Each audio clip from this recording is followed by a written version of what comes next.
Salam, kami dari keluarga besar Sekolah Tinggi Teologi Nias. Kami memberikan klarifikasi yang ada di media sosial, baik di YouTube dan juga di TikTok, yang menyebutkan STT Nias menista agama lain. Maka pada hari ini, Sabtu 16 November 2024, pukul 11.35, kami nyatakan bahwa satu, STT Nias tidak pernah mengajarkan materi yang telah viral di media sosial kepada seluruh mahasiswa STT Nias.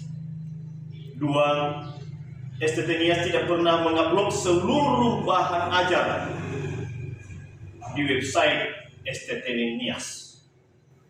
Tiga, kami nyatakan bahwa gedung yang viral dan jas alma mater mahasiswa yang ada di YouTube dan juga di TikTok yang menyatakan bahwa STT Nias menista agama, kami nyatakan dengan tegas bahwa itu bukan gedung kampus STT Nias dan itu juga bukan jas alma mater mahasiswa STT Nias.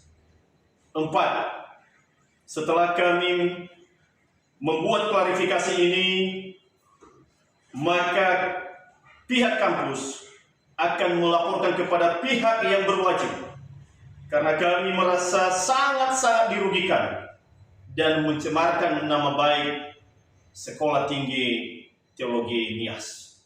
Terima kasih. Salam. Assalamualaikum warahmatullahi wabarakatuh. Berjumpa lagi dengan Jadir HMC, channel yang mengedukasi dan menghibur. Kita ketahui bersama lagi viral, teman-teman. STT Nias yang dikabarkan diduga mengajarkan Islamologi yang isinya menjelek-jelekkan dan menghujat agama Islam. Bahkan teman-teman, Pendeta Blukusuntur Saifuddin Ibrahim sudah mengaku bahwa dia pernah diundang sebagai dosen tamu, sebagai pengajar di STT Nias, dan memang dia mengajarkan Islamologi yang isinya kita tahu itu diduga menghina dan menghujat agama Islam. Tetapi STT Nias tiba-tiba cuci tangan, teman-teman.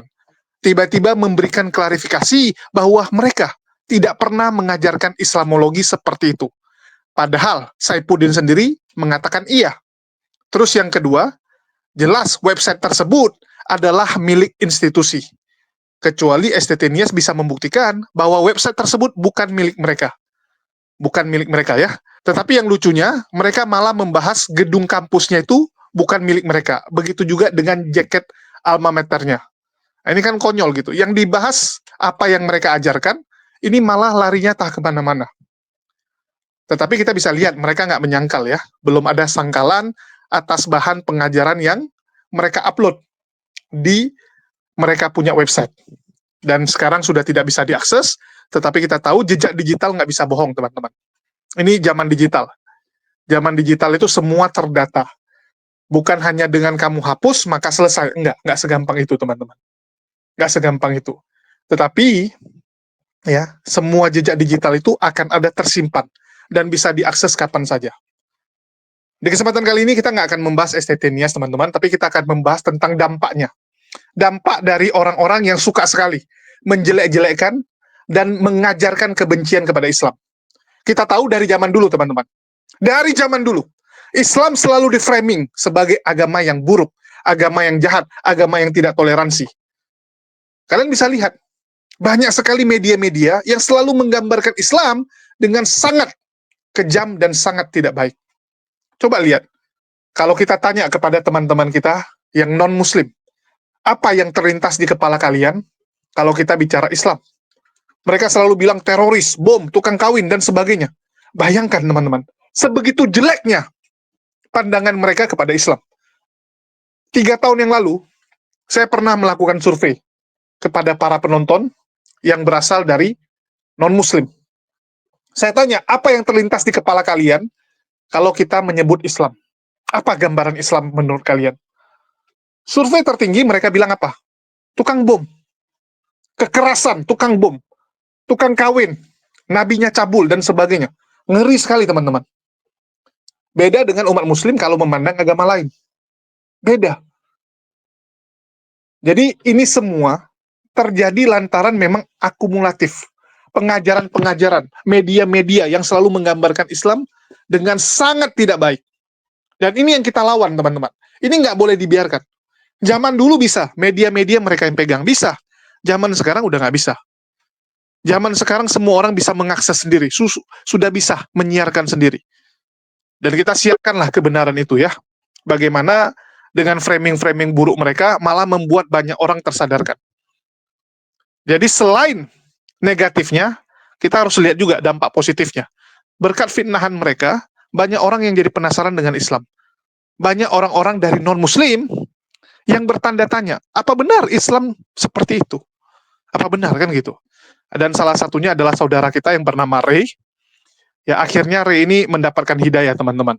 Setelah dia mempelajari Islam. Awalnya dia mandang jelek juga.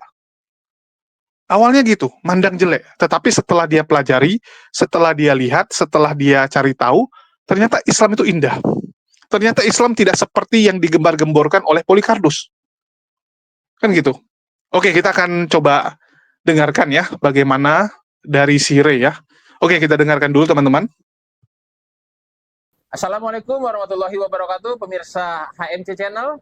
Alhamdulillah hari ini kita bertemu dengan Ray, seorang mualaf dari timur. Wah, yang sangat ceritanya sangat-sangat agak-agak menyedihkan, tapi yang berakhir dengan menyenangkan. Mau tahu beritanya? Hanya di HMC Channel. Assalamualaikum Ray. Waalaikumsalam Mas. Alhamdulillah. Susah juga nyari waktu ente ya. Iya Mas. Sekarang udah jadi pemain sepak bola kayaknya nih. Iya begitu Mas. Udah jadi pemain sepak bola terkenal kayaknya. Belum lah Mas. Oke Re, Iya Mas. terima kasih udah mau menyempatkan waktu Siap Mas. untuk wawancara dengan sahabat-sahabat apologet Islam Indonesia. Siap Mas. Nah di sini di sekedar saya tahu juga apologet Islam Indonesia juga berdakwah dan berjuang untuk lebih mencegah kepemurtatan seperti itu. Jadi dan kita dibina oleh gurunda kita Bang Juma dan juga ustadz-ustadz kita, ada Ustadz Wafi seperti itu. Ya. Nah, kita mau berbagi cerita nih sama Ray ini. Ray itu dulunya itu dari kecil dilahirkan sama ibu yang bapak dan ibunya itu adalah seorang Kristen Mas. Kristen Ya, Protestan. Protestan Mas. Oke, Protestan. Jadi dari masih kecil itu memang sudah dibawa ke gereja Iya. setiap hari yang Iya. memang setiap minggu lah ya. Minggu Mas. Oh ya, karena kan kalau di Di Kristen ibadah cuma hari Minggu. hari Minggu doang ya. Iya. Beda sama kita ya. Beda sama kita. Kita banyak banget. Kita Oke. Bisa nggak sih Re diceritain nih buat pemirsa-pemirsa dan sahabat apologet Islam Indonesia gimana nih perjalanan spiritualnya Ray nih sampai akhirnya Ray yang dari masih kecil sampai akhirnya Ray juga bisa memilih sendiri gitu loh agama Ray. Seperti apa? ya, Silakan. sebelumnya saya perkenalkan, nama saya Martin Ray Watu Melawar. Tapi pas mualaf itu langsung dirubah jadi Umar Ray Ahmad Watu Melawar. Umar Ray Ahmad Watu Melawar. Alhamdulillah. Nah, kebetulan tahun 2015 itu saya punya kesempatan buat merantau Mas ke Jawa Timur. Sebenarnya dari kecil itu saya udah mau mualaf Mas. Punya keinginan mualaf karena saya dekat sama nenek saya. Yang kebetulan nenek saya itu orang Islam. Ya. Nah, jadi dalam ceritanya itu mama saya dulu orang Islam Mas. Pas ketemu sama bapak, jadi pindah ke Kristen. Setelah punya anak saya, mama saya punya anak saya, dari kecil tuh udah sering dibawa ke gereja. Cuma hati saya kayak nolak gitu Mas. Nolak karena ngerasa nggak nyaman aja. Tapi ketika ikut nenek, ikut ke pengajian-pengajian, terus ikut kakak sholat, jadi punya daya tarik tersendiri untuk lebih nyaman di Islam gitu Mas. Nah tapi dari kecil tuh saya takut kalau buat memberanikan diri buat mualaf Mas. Karena pernah saya umur sekitar 12 atau 13 tahun itu saya ketahuan sholat sama bapak saya terus dipukulin. Allahu Akbar. Dipukulin. Akhirnya saya tidak berani tuh. 2015 atau 2016 saya punya kesempatan buat merantau, Mas. Nah, dari 2016 ke 2017 itu saya cari tahu sedikit soal Islam. Akhirnya saya coba datang ke rumah teman saya buat minta antar ke salah satu Pak Ustadz atau guru ngajinya teman saya itu di daerah Jember buat bantu saya, nuntun saya baca 2 kalimat syahadat, Mas. Akhirnya udah berjalan waktu 2017 saya jadi seorang muslim, tapi mungkin karena nggak ada yang nuntun, jadi saya cuma bisa sholat aja, Mas, tapi nggak ada tuntunan sama sekali mengenai Islam. Nah, akhirnya setelah 2017 sampai ke 2020 saya selesai merantau, saya pulang ke Cilengsi, ke daerah rumah saya datang ke tempat orang tua angkat, jatuhnya orang tua angkat, Mas, yang bawa saya ke guru ngajinya dia buat mualafin saya ulang karena ada beberapa persyaratan yang belum saya penuhi, Mas, begitu. Oke. Iya. Biar pemirsa tahu juga, Ray ini dari asalnya itu dari mana tadi? Kebetulan saya itu sebenarnya lahir di Bogor, cuma orang tua keduanya Ambon. Oh, lahir di Bogor. Iya, Tapi lahir di orang Bogor. tua dua-duanya Ambon. oh Ambon. Iya, orang tua Oh, Ambon. pantes agak-agak manis sih. Oke. Iya, Mas. Kalau yang menjadi faktor utama Ray untuk memutuskan memeluk Islam itu apa tadi? Jadi faktor utamanya itu sih lebih ke kenyamanan sih, Mas. Ketika saya di agama sebelumnya itu saya ngerasa nggak nyaman aja gitu, Mas, merasa gelisah. Tapi ketika saya diajak kakak saya sholat pertama kali itu sebelum saya pergi merantau, saya ngerasa senang aja gitu, Mas. Terus senang beradaptasi sama lingkungan kakak saya yang ibaratnya kakak saya itu dulu aktif banget di lingkungan masjid, Mas. Jadi saya ikut kakak saya terus, jadi kok saya ngerasa nyaman begitu. Kok beda ketika saya diajak orang tua ke gereja gitu, Mas.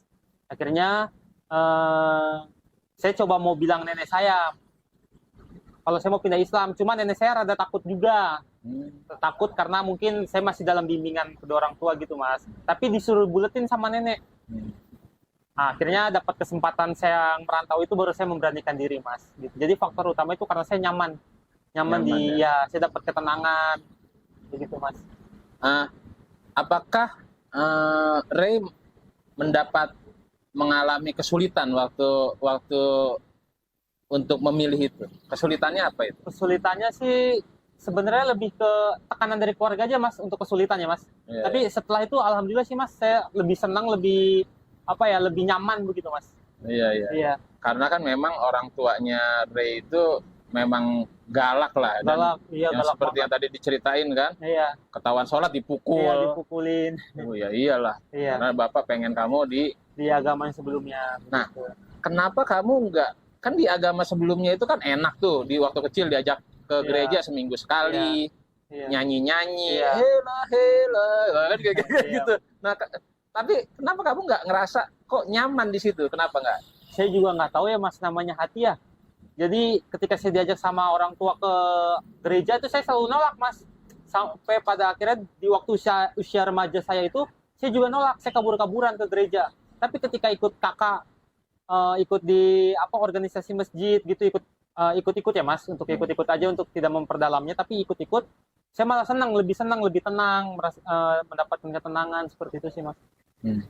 Gitu. Nah, apa yang Ray rasakan waktu pertama kali Ray mengucapkan 2 kalimat syahadat? Yang saya dapatkan ketika mengucapkan 2 kalimat syahadat itu jauh lebih tenang dibanding sebelumnya. Jadi sebelumnya itu, Mas, hidup saya tuh selalu gelisah. Nggak tahu kenapa, gelisah aja. Tapi ketika saya mengucapkan 2 kalimat syahadat dan terus dilanjut sholat asar berjamaah, karena waktu itu setelah baca 2 kalimat syahadat terus ditambah sholat asar, wah itu hidup saya jauh lebih tenang, Mas. Adem aja gitu bawaannya. Gitu. Terus intinya saya lebih mendapatkan ketenangan dibanding sebelumnya, Mas. Gitu aja. Jadi emang tambah nyaman lah Iya, ya, tambah nyaman. seperti apa yang kamu bilang tadi itu. Nah, ini tentang dukungan dan tantangannya. Iya. Kalau reaksi keluarga dan teman-teman ketika mengetahui bahwa Ray sudah memutuskan untuk menjadi muslim. Jadi untuk teman-teman semua dukung, seneng. Alhamdulillah. Alhamdulillah. Tapi untuk keluarga besar saya sampai pernah mau dibaptis ulang. Oh gitu. Ya, saya ditantang, saya dicari sama keluarga saya, wah saya dimarah-marahin habis mas. Saya dipaksa untuk balik lagi ke agama sebelumnya. Sampai pernah guru ngaji saya diancam juga sama keluarga, terutama sama bapak saya diancam kalau saya itu didoktrin. Katanya saya didoktrin oleh orang-orang Islam. Saya balikin ke bapak saya. Ya. Sebenarnya ini saya pindah ke Islam itu bukan karena dorongan, tapi karena keinginan saya sendiri. Terkecuali waktu bapak bawa mama ke Kristen, itu mungkin bapak doktrin mama. Saya memberanikan diri untuk bilang seperti itu. Makin dimarah-marahin saya mas, tapi saya bodo amat. Saya nggak peduli karena ya itu resiko saya gitu. Akhirnya saya selama 8 bulan saya nggak pulang ke rumah. Selama 8 bulan saya nggak pulang ke rumah, saya nggak ketemu anak saya. Karena apa ya? Saya yakin setelah hari di mana saya menderita karena tuntutan keluarga saya, pasti saya akan mendapatkan hari kebahagiaan. Gitu mas. Iya. Berarti memang orang tua marah banget lah ya. Marah banget. Marah, nggak mau, nggak bisa terima lah Sangat anaknya nggak bisa terima. untuk menjadi muslim. Ya bahkan keluarga besar semua juga mas.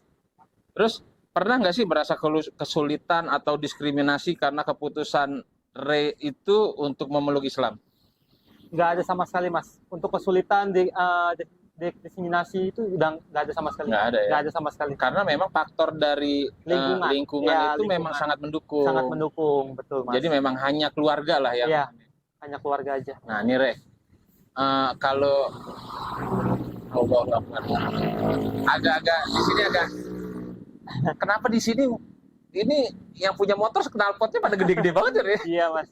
Astagfirullahaladzim ya Allah.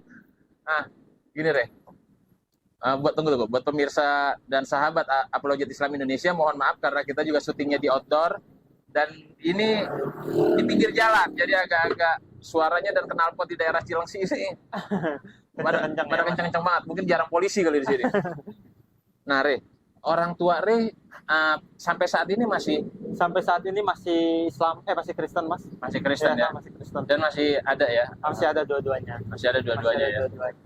Tapi sekarang udah berhubungan baik atau? Alhamdulillah, jadi begini mas, di balik itu semua ada perjuangan kakek saya mas. Oke. 2 minggu sebelum kakek saya meninggal, nitip amanat ke orang tua, kalau itu si Ray itu jangan dilarang-larang buat memeluk agama Islam untuk pilihannya dia. Apa waktu saya nikahin kalian berdua, saya larang-larang kalian, kata kakek saya mas. Akhirnya setelah 2 minggu setelah kakek saya ngomong itu, kakek saya meninggal mas. Dan alhamdulillahnya saya nggak tahu ini saya harus sedih apa harus bahagia ya mas. Ibu saya nelpon baik-baik bilang, kak sholatin opa meninggal gitu. Akhirnya saya pulang, saya sholatin. Itu hari pertama di mana saya boleh sholat sama orang tua saya, sholatin kakek saya. Gila, merinding kan? Iya. Iya. Jadi ya itu di balik kesedihan itu saya dapat hikmahnya mas. Jadi kehilangan kakek tapi saya bisa menjalani hubungan baik lagi sama kedua orang tua saya. Gitu mas. Dan alhamdulillahnya sampai sekarang saat ini juga ibu saya ketika saya pulang ke rumah, dapat waktu pulang ngingetin saya sholat, jangan lupa sholat, terus bacain Al-Fatihah untuk oma sama opa, kata mama. Alhamdulillah dapat jalan baiknya mas. Ya berarti alhamdulillahnya sekarang udah mulai diterima lah ya sama betul, Bapak. Alhamdulillahnya. Gitu. Aduh, seneng banget ya Allah. Iya. Nah kalau Ray sendiri ingin nggak sih mendoakan Bapak atau Mama supaya juga sama mendapatkan hidayah? Pasti mas, pasti saya mendoakan yang terbaik buat kedua orang tua saya biar dapat hidayah cepat. Tapi saya kan nggak bisa langsung bilang ke orang tua mas, mungkin melalui doa. Ya kalau saya bilang langsung ke orang tua, takutnya nanti orang tua seperti apa menilai sayanya gitu mas. Walaupun tujuan saya baik. Gitu. Ya, yang kita tahu juga kan hidayah itu memang hanya dari Allah lah betul. ya. Jadi kita memohon. Tapi insya Allah doa anak yang soleh itu insya Allah bisa ngejalanin dan bisa diterima secepatnya sama Allah. Amin, mas. Oke, Ray. Yang Ray ini dari yang tadi dibilang sama Ray waktu masih pindah ke Islam, Ray itu belum bener-bener Islam. Nah itu gimana tuh ceritanya? Jadi saya waktu 2017 pindah ke Islam itu, saya cuma pengen sholat, biar sholat saya diterima. Tapi nggak ada yang nuntun saya sama sekali mas. Nggak ada yang nuntut. Ya, jadi saya menjalani kehidupan saya seperti biasanya di Kristen, tapi cuma mau sholat aja. Ada teman saya, kalau kamu nggak baca 2 kalimat syahadat, kamu nggak bakalan diterima sholatnya. Gitu. Akhirnya saya memberanikan diri untuk baca 2 kalimat syahadat. Karena memang nggak ada yang tuntun, saya cuma kerjanya setiap hari cuma latihan tanding aja. 2019 saya dapat ujian besar dari Allah. Saya nggak tahu mau cerita ke siapa, sampai akhirnya saya nato badan. Gitu Mas. 2019 itu saya nato badan selama 2 minggu nggak berhenti. Ini coba kasih lihat nih. Wow, Allahu Akbar. Ini berarti ini bikin tato udah Islam ini. Udah Islam 2019. Sampai di sini Iya. juga. Lihat, Re. Ini di sini. Itu apa bacaannya? Never give up. Wah, iya. Terus never give up. Iya. Ya. Oh, kita harus semangat terus ya, Re. Iya. Iya, iya. Akhirnya setelah saya tahu, sebenarnya setelah saya balik ke Cilengsi, saya lebih giat lagi memperdalam ilmu agama Islam, terus kenal sama guru ngaji yang baru di sini, dituntun Mas gitu. Berarti waktu pertama itu di KTP masih Kristen. Di KTP masih Kristen. Akhirnya saya 2021 itu dimualafkan ulang karena harus memenuhi syarat gitu Mas. Harus harus ngubah status yang Kristen menjadi Islam, terus ditambah waktu 2017 itu saya belum disunat. Akhirnya 2021 baru disunat juga. Nah, makanya kalau dibilang saya mualaf aslinya itu, sempurnanya itu di tahun 2021 Mas gitu. Oh, berarti 2021. Iya, 2021. Baru disunat dah tuh. Iya, baru disunat. Dan di situ baru dapat pembinaan. Iya, baru dapat pembinaan. Mulai belajar ngaji, Iya. mulai belajar sholat yang benar, Iya, betul, kayak Mas. gitu ya. Betul. Tapi kalau sholat mau udah yakin udah bisa lah dari dulu Iya, ya. dari dulu udah bisa. Ya, cuman kan lu belajar Islamnya lah ya. Belajar seperti Islam itu. memang perdalam banget. Nah, setelah Re bersahadat yang kedua kalinya nih. Nah, itu waktu Re bersahadat yang kedua kalinya 2019 itu orang tua udah menerima itu. Belum Mas, belum Oh, menerima. 2021 itu saya baru diterima orang tua itu 2022 Mas. Oh, 2022. Ya, baru diterima. Itu dapat sekitar 8 bulan setelah saya mualaf dari tahun 2021 ke 2022. Oh ya. Gitu, Mas. Jadi selama 8 bulan itu saya nggak tinggal sama orang tua, saya pergi. Saya dapat pembinaan di Pondok Tahfiz Quran, Mas. Oh, dan Iya. alhamdulillah. Jadi sambil ngaji dari Iqra 1 sampai akhirnya selama 8 bulan itu saya sedikit-sedikit ngafalin Al-Quran Mas sama teman-teman. Allahu Akbar. Iya, begitu. Berarti udah memang pengen banget belajar Iya, Islam. pengen banget. Bener-bener ini. Tapi nggak ada kepikiran untuk apakah mau berdakwah atau seperti apa? Pengen sih sebenarnya Mas, cuma karena keadaan sekarang saya harus nafkahi anak juga ya Mas. Iya. Jadi saya harus punya pilihan gitu Mas.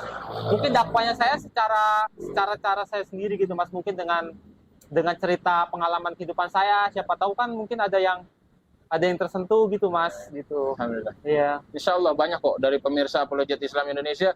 Mudah-mudahan yang nonton video ini yang masih Kristen juga bisa mendapatkan Iya, hidayah. betul. Karena apa? Di Islam itu nyaman. Iya. Contohnya ini kalau dapat hidayah dari Allah itu Allahu Akbar. Iya, betul Mas. Nyaman banget lah Nyaman insya banget, Allah. nyaman banget Mas. Nyaman banget. Mudah-mudahan teman-teman yang belum pada Islam dapat hidayah semua ya, Re. Amin. Amin ya Allah. Nah, Re, ada goncangan apa, Re, di keluarga atau di pekerjaan sewaktu banyak cerita? Iya. Mualaf itu akan ada godaan atau akan ada cobaan yang lumayan berat. Betul. Apa tuh, Re? Ada nggak, Re? Berat banget. Apa tuh, Re? Dari saya perbandingannya pas mualaf 2017 dan mualaf 2021 itu jauh banget. 2021 itu selama 8 bulan saya dapat ujian yang benar-benar nggak berhenti sampai pada akhirnya saya rasa mau nyerah begitu Mas. Iya. Tapi saya dengar kisah salah satu sahabat Nabi itu Abdurrahman bin Auf ketika dia harus berhijrah dari Mekah ke Madinah ya Mas. Dia itu harus ninggalin semua hartanya, anak istrinya. Nah itu motivasi saya di dia Mas. Akhirnya dia benar-benar berjuang dari nol lagi sampai pada akhirnya dia dapat balasan dari Allah. Nah ketika waktu saya mualaf di tahun 2021 itu saya dijauhin sama keluarga, saya ditinggalin istri, Allah. saya harus jauh dari anak. Pokoknya semua saya nggak punya tempat tinggal. Akhirnya saya mondok itu Mas. Tinggal di pesantren. Di pesantren itu selama 8 bulan dan sampai pada akhirnya kakek saya nitip amanat itu Mas. 8 bulan itu saya sakit-sakitan Mas. Saya nggak dapat penghasilan dari mana-mana, cuma dapat uang bulanan dari pondok aja. Alhamdulillah dapat uang bulanan dari pondok, jadi bisa ngirim ke temen buat beli susu anak gitu aja mas. Oke. Iya, Oh, dapat zakat lah. dapat zakat dari Iya, pondok iya. begitu mas. Karena kan mualaf itu memang berhak Ya untuk berhak mendapatkan menerima zakat. dapat ya, zakat gitu Dapatkan mas. zakat. Akhirnya udah, jadi saya selama 8 bulan itu saya nggak ketemu anak. Saya cuma bilang ke teman saya tolong anterin susu, fotoin anak saya pengen ngeliat atau videoin anak saya. Begitu mas. Allahu Akbar. Berarti Berat banget. memang benar-benar dibikin di bawah banget. Ya benar-benar bikin sebenarnya itu godaan buat saya mas. Sebenarnya kalau saya mau nyerah, saya bisa aja balik lagi ke Kristen mas. Cuma karena memang itu udah pilihan hidup saya teguh sama prinsip saya nggak mau balik lagi. Saya yakin saya akan dapat dapat hal indah setelah ini. Iya. Begitu akhirnya udah selama 8 bulan itu saya jalanin dan alhamdulillah orang tua saya suruh saya pulang buat nyolatin kakek saya itu mas. Dari situ alhamdulillah baik sampai sekarang. Baik sampai sekarang. Baik sampai sekarang mas. Iya. Akan di Al-Qur'an sendiri Allah berfirman kan innama al-usri yusra. Iya. Jadi, malu serius. Wa ni'mal usri. Betul. Jadi Iya. setiap kesulitan itu pasti ada akan kemudahan. Iya. ada kemudahan. Iya, Subhanallah. Mas. Subhanallah. Jadi janji Allah itu memang nggak pernah bohong Ya, ya. betul mas. Nggak akan bohong. Saya pernah juga mas, waktu saya mondok itu, saya dapat satu masalah yang benar-benar saya sendiri nggak bisa nyelesain mas. Apa Bahkan keluarga saya sendiri pun nggak bisa nyelesain. Saya cuma pengen ketemu istri saya. Aduh. Saya nggak tahu istri saya di mana, karena posisi waktu itu saya nggak direstuin sama orang tuanya. Akhirnya kata guru ngaji saya, udah kamu berserah diri sama Allah, kamu jalanin kewajiban-kewajiban kamu sebagai muslim yang taat.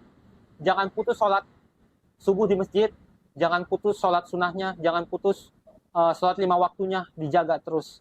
Akhirnya setelah, saya awalnya nggak percaya mas, saya jalanin selama 40 hari dan saya nggak tahu kenapa hati saya tergerak, saya jalan ke satu kota di hari ke-41-nya. Itu saya nggak sengaja mas, saya cuma lagi beli minuman, milkshake waktu itu, di salah satu kota.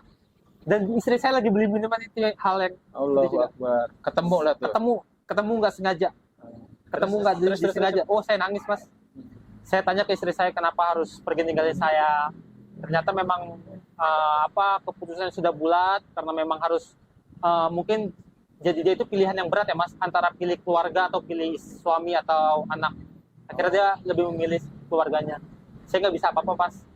Jadi keinginan saya selama 40 hari ikhtiar untuk ketemu istri, yang penting udah kejawab mas. Itu yang buat saya yakin. Makanya dari semenjak itu saya nggak mau putus sholat lagi mas. Karena saya yakin ketika kesulitan saya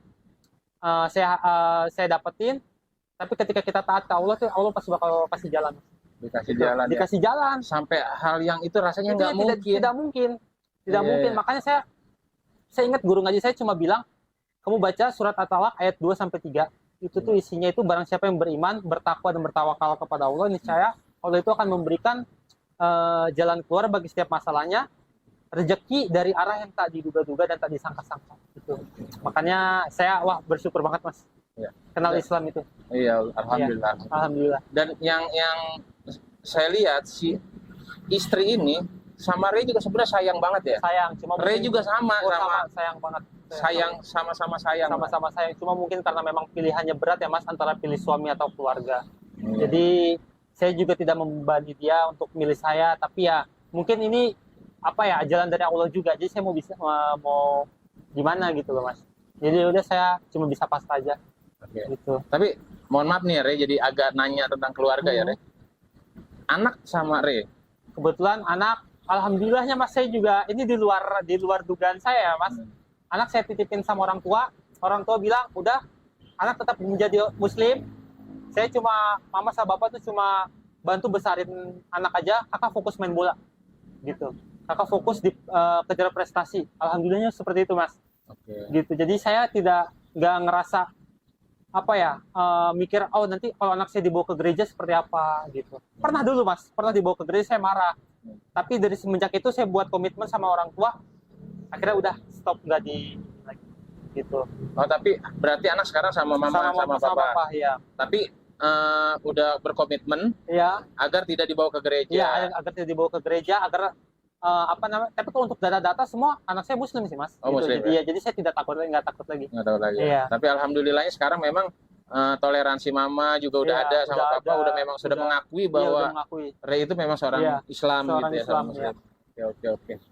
Subhanallah. Mudah-mudahan lah kita doain juga buat Ray sama istrinya yang memang saling mencintai. Mudah-mudahan Allah masih kasih jalan ya Allah. Amin ya Allah. Amin. Masih diberikan jodohnya. Iya, Berarti sampai sekarang belum nikah kan, Ray? saya alhamdulillah belum nikah. Istri? Udah. Allahu Akbar. Udah nikah, udah punya anak lagi, Mas. Oh, udah punya anak lagi? Ya, udah Ya, punya nggak anak lagi. bisa, Ray. Nggak bisa. Nggak bisa gitu, dia mesti. Jadi ya saya cuma bisa. Udah. Saya juga udah ikhlas juga, Udah Mas. ikhlas lah ya. Udah ikhlas. Udah, insya Allah. Tapi kalau Berarti insya Allah dicariin gantinya Yang lebih baik. yang lebih baik. Iya, gitu. Jangan kita doain ke sana, kasihan ya, Mas. Betul, Mas. Iya. Saya juga udah ikhlas banget lah, Mas. Udah Udah ikhlas lah ya. Ya. Nah, ini Ray. Pas Ray udah di Islam kan, sekarang Ray sudah di Islam dan sekarang Ray juga sudah masuk di jalur prestasi ya. Iya. Sekarang Ray udah sibuk dengan bola nih. Iya. Nah, gimana cara Ray mengatur waktu untuk belajar memperdalami agama Islam dan olahraga gitu loh. Jadi kebetulan gini, Mas. Ada satu alhamdulillahnya saya dikasih jalan lagi. Kapten tim saya di tim saya itu kebetulan itu aktif banget di apa sih namanya, Mas? Di pengajian-pengajian, Mas, di kajian-kajian. Jadi setelah capek latihan, capek tanding, itu tuh berbagi sharing ya, lah ya. kita sharing sama teman-teman muslim. Oh, jadi tetap ya. nggak meninggalkan agamanya. Nggak, maksudnya nggak meninggalkan pelajaran. Ya, kewajiban karena memang kan kalau kita latihan cuma pagi sama sore, Mas.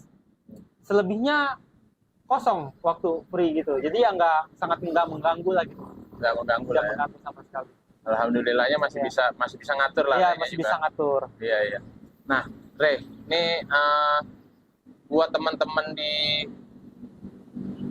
pemirsa sama sahabat Apologet Islam Indonesia nih. Ini kan banyak sekali penonton kita nih yang masih non Muslim gitu. Iya. Nah, kamu bisa nggak sih kasih motivasi atau kasih apa yang udah pernah kamu dapatkan biar mereka juga tergugah hatinya. Iya. Jadi buat teman-teman saudara-saudara saya yang masih belum yakin sama Allah, saya udah ngerasain banyak banget Allah itu ngasih kebaikan buat saya dibanding sebelum-sebelumnya. Saya sih berharap sama teman-teman semua supaya hatinya berbalik, bisa mempelajari Islam, bisa kenal Islam lebih dalam, karena ketenangan itu setelah pindah dari agama Kristen ke Islam itu jauh lebih tenang lagi, lebih indah lagi, Mas. Oke, Jadi lebih semangat lagi kalau ingin mempelajari agama Islam, gitu, Mas. Oke. Nah, kita agak ini lagi. Jadi kan tadi Ray bilang itu sekeliling lah yang sangat membantu. Yeah. Jadi komunitas itu. Nah, kalau menurut Ray merasa diterima dalam komunitas Muslim setelah menjadi mu'alaf, apa peran komunitas Islam dalam membuat Ray beradaptasi dengan kehidupan baru sebagai seorang Muslim? Jadi setelah Ray jadi mu'alaf, ini gimana nih teman-teman di komunitas Ray-nya sendiri? Alhamdulillah teman-teman menerima banget, Mas, menerima banget. Terus mungkin karena ngelihat saya yang ibaratnya dulu mau sholat aja masih dilarang-larang, mungkin mereka berpikir, oh kenapa gue yang Islam dari lahir sholat masih males-malesan ya. Mungkin lebih dapat motivasi ya, Mas, ngelihat mualaf-mualaf yang lain, bahkan bukan cuma saya, teman-teman mualaf yang lain juga sama kok, Mas. Gitu. Jadi dia lebih menjadi contoh buat teman-teman Muslim yang lain supaya lebih taat lagi gitu, Mas, ngejar sholatnya. Karena tantangan buat jadi mualaf itu nggak mudah banget, Mas. Nggak mudah banget. Sulit lah ya. Sulit banget, Mas. Buat sholat aja kita harus ngumpet-ngumpet awal-awal. Iya. Ya nggak? Sampai digebukin. Iya, sampai digebukin. Kenapa Muslim yang dari lahir itu sholat aja masih males-malesan gitu. Allahu Akbar, tuh dengerin tuh. Gitu, Mas. yang Muslim. Kita yang bebas-bebas aja susah, males ya. Apalagi mualaf. Nah, kegiatan atau program yang Ray ikutin yang membantu memperdalam pemahaman Ray tentang Islam apa aja? Jadi alhamdulillah di guru ngaji saya itu ada kajian 2 per 2 minggu sekali itu ketemu, Mas, antara mualaf-mualaf Hmm. di Masjid Darussalam Kota Wisata Cibubur. Oke. Itu kita dapat undangan dari ustadz-ustadz terkenal, Mas. Ya. Ya, buat apa ya? Neguhin kita lagi, buat ngokohin iman dan takwa kita lagi, Mas. Dapat motivasi-motivasi dari hadis-hadis dan Al-Qur'an gitu, Mas. Oke, berarti Mas ya terus belajar ya. Kalau buat kajian tuh per 2 minggu sekali, Mas. Per 2 minggu Iya, sekali per ya. 2 minggu sekali. Itu yang memperdalam Iya. Ray ya. Jadi Ray nggak berhenti untuk Iya. belajar lah. Nah, sejauh mana Ray merasa yakin dalam menjalankan ibadah dan kewajiban seorang muslim? Sejauh mana Ray bisa merasa yakin dan dalam menjalankan ibadah dan kewajiban sebagai seorang muslim? Gimana ya, Mas ya? Saya udah terlalu yakin sih, Mas. Jadi untuk dibilang sejauh mana, saya sangat yakin. Sangat yakin karena janji Allah itu bener-bener apa ya, ada buat saya gitu, Mas. Udah banyak apa ya, hal yang Allah tunjukin ke saya gitu. Jadi saya sangat yakin gitu. Sangat yakin. Iya. Nah, yang Ray lakuin ini untuk terus meningkatkan iman Ray, Iya. apa nih Ray? Jadi yang saya lakuin ya hanya jaga sholat 5 waktu, terus ditambah sunah-sunahnya. Tapi kalau sunah saya masih bolong-bolong sih, Mas, jujur aja. Ya, Tapi memang saya usahain supaya saya jalani gitu, Mas. jalan. Iya. Jadi menjaga sholat 5 Menjaga waktu sholat, ya. dan menjalankan sunnah-sunnah. Ya. Insya Allah kalau itu dijalankan terus ya aman lah ya. Aman aja, Mas. Gitu. Nah, itu juga bukan hanya untuk mualaf, itu juga Ya, untuk teman-teman semua. Muslim lainnya. Nah, jadi ada ini Ray. Jadi sebenarnya sih gampang banget buat kita ngasih tahu ciri-ciri orang beriman. Ya. Jadi kalau orang beriman itu ciri-cirinya itu bila dia mendengar suara Allahu Akbar, nah, Ya. bergetar di hatinya. Iya, betul. Pasti dia malu kalau dia nggak sholat. Benar nggak, Ray? Iya, betul, Mas. Kalau orang yang masih dengar azan, dengar Allahu Akbar, dia diem aja, berarti Hati tidak bergetar. berarti nggak bergetar, berarti Iya. bukan ciri-ciri orang beriman. Iya. Makanya kalau kita mengaku kita beriman, mengaku muslim, dengar suara Allahu Akbar, bergetar hati kita. Betul nggak, Ray? Iya, betul, Mas. Nah, terus juga kalau mendengar surat-surat Al-Quran, dia akan menambah bahagia, Iya, menambah tenang dia. Iya. Ini dengar suara orang baca ngaji, dia langsung pada kabur. itu banyak, Ray, orang Iya. Islam kayak begitu juga. Iya, Mas. Nah, itu harus ya jangan sampai kita dianggap orang beriman, tapi kita ciri-cirinya aja nggak dapet. Iya. Iya, Pak. Nah, makanya malu kita sama para mualaf. Iya. Nah, Ray, bener nggak sih, Ray, kalau mualaf itu banyak banget yang dapat kemudahan, Ray? Betul. Ray merasa nggak? Saya merasa Dapat kemudahan misalnya kayak belajar sholat, belajar Iya. ngaji, itu kayaknya ada dapat kemudahan, bener nggak sih, Ray? iya, betul. Teman-teman saya bilang yang muslim, dia belajar ngaji dari Iqra 1 sampai Iqra 6 aja bertahun-tahun. Alhamdulillah, Mas. Saya nggak tahu kenapa ya. Saya waktu belajar ngaji, itu dari Iqra 1 sampai Iqra 6 itu cuma 3 bulan. 3 bulan? Ya, 5 bulannya saya pakai buat hafalan Al-Quran. Allahu Akbar. Walaupun nggak full ya, Mas. Gitu, Iya, karena iya. memang awalnya saya malu, Mas. Ah, Belajar Iqra 1 kan sama anak-anak kecil ya, saya Iya. malu. iya. Tapi ya mungkin udah jalannya, saya jalanin terus aja. Iya. Karena memang waktu mondok itu terakhir cuma ada 2 mualaf aja, Mas. Saya sama teman saya gitu. Jadi bener ya? Iya, dapat kemudahan, mudah Mudahan banget itu ya. mudahan Jadi ya. lebih cepat nangkepnya juga gitu, Mas. Kalau untuk soal ketaatan. Nah, ini kan saya lihat nih Ray tatonya banyak banget nih. Iya, Mas. Ini ada keinginan nggak sih buat ngapus tato nih Ray sebenarnya? Ada, Mas, ada keinginan. Ada ya? Ada keinginan buat ngapus tato. Gitu. Tapi Udah pernah dicoba belum? belum pernah, karena waktu itu guru ngaji saya bilang, Hmm. udah nggak apa-apa katanya. Karena kalau kita harus menyakiti diri sendiri itu nggak boleh juga katanya gitu. Iya. Jadi yang udah terjadi biarlah terjadi gitu. Oke. Gitu, Mas. Ya, Kalau jadi buat mau ngapus sih sebenarnya ada keinginan, ada banget ada gitu. ya, Pak. Karena saya malu juga, tapi kebanyakan juga, Mas. Gitu. Sampai ada pohon kelapa di sini. Iya, sampai ada pohon Oh, kan? kelapa. Ini kalau lagi aus bisa naik ke sini. Bener, Mas. Enggak, kita juga ada program, Ray. Ada program yang namanya hapus tato gratis. Iya. Insya Allah nanti kalau ada bisa kita hubungin. Siap, Mas, siap, Mas. Ini dari sini, dari Berani Hijrah Baik. Hijrah Baik. Iya. Itu partner kita juga dalam membina para orang-orang yang hijrah dan mualaf. Insya Allah nanti kita kabarin. Iya Mas, siap Mas. Nah, Re, ini setelah Re sekarang udah disunat, udah belajar Islamnya udah baik, udah ada keinginan lain apa yang yang belum dapetin nih di Islam nih, kira-kira? Kalau saya sih alhamdulillah udah cukup sih Mas. Udah cukup ya? Udah cukup. Saya lagi fokus buat nabung, apa sih namanya, memenuhi kewajiban lainnya Mas. Kayak contohnya umroh. Karena teman-teman saya sebelumnya alhamdulillah dapat rezeki dari bola, kebanyakan udah pada umroh Mas. Tinggal saya pengen bantu umroh gitu Mas.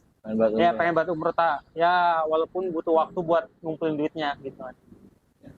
Mudah-mudahan ada para apologet Islam Indonesia yang ya berlebihan hartanya. Nah, ini mualaf kita.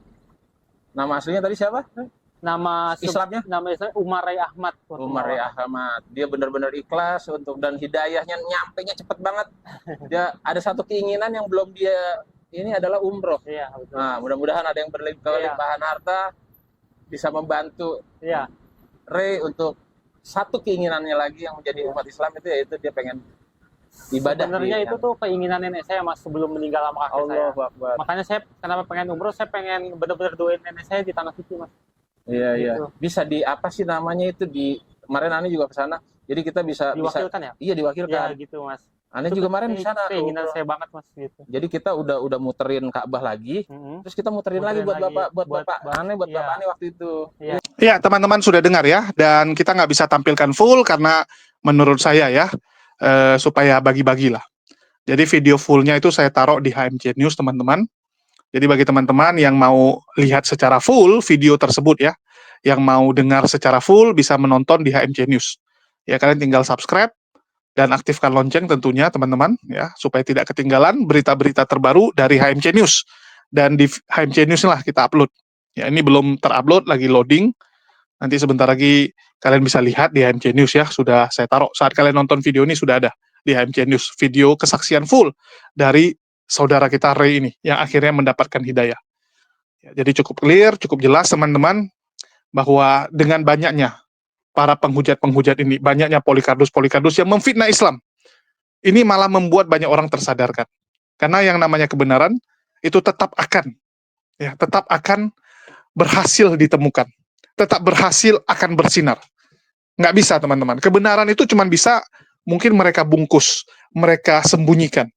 Tapi pada akhirnya kebenaran akan mendapatkan tempatnya. Sama seperti emas. Kamu mungkin bisa menguburkan emas tersebut, tetapi kamu tidak bisa merubah status bahwa itu adalah emas. Kamu bisa sembunyikan di bawah tanah, kamu bisa lumuri dengan lumpur, ya, lumpur-lumpur, kamu buat dia jorok. Tapi setelah dibersihkan, dia tetap akan jadi emas. Emas itu mau kamu lumuri tai sekalipun, orang tetap akan berebut untuk mendapatkan emas tersebut. Beda dengan kotoran. Mau kasih casing sebagus apapun, awal-awal mungkin orang tertarik. Tetapi begitu tahu isinya ternyata kotoran, orang akan menjauh, orang akan menyingkir. Seperti itu teman-teman. Ya, jadi ya kita senang dengan apa yang terjadi saat ini, di mana makin banyak orang yang berbondong-bondong memeluk agama Islam ini teman-teman. Dan faktanya, kita lihat data beberapa tahun terakhir, angka pertumbuhan Islam luar biasa. Yang sebelumnya 20 tahun yang lalu, 10 tahun yang lalu, Islam turun terus. Kenapa bisa turun terus? Karena selama ini kita nggak aware, kita nggak peduli. Saudara muslim kita banyak yang ya ternina bobok kalau saya bilang. Sedangkan yang sebelah itu begitu gerilya, begitu agresif, membujuk rayu, mempengaruhi saudara-saudara kita untuk murtad. Dulu seperti itu teman-teman, sangat agresif. Tapi sekarang udah mulai nih, umat muslim terbangun, umat muslim tersadarkan bahwa kita ini harus bergerak. Sudah saatnya kita bergerak. Dan alhamdulillah teman-teman, mulai nih. Kalau sebelumnya ya saya katakan hanya 10% umat muslim yang tahu bagaimana diskusi di medsos, yang tahu bahwa agamanya dihujat di medsos. Tapi sekarang berkat viral-viralnya berita-berita seperti STT Nias ini ya, Agatha, dan juga kita sosialisasikan kepada ponpes-ponpes, para pengurus-pengurus. Dan sekarang mulai nih, banyak umat muslim yang terkejut, yang tersadarkan, terbangun. bahwa ada yang salah. Ada yang salah, teman-teman. Ini harus kita bereskan.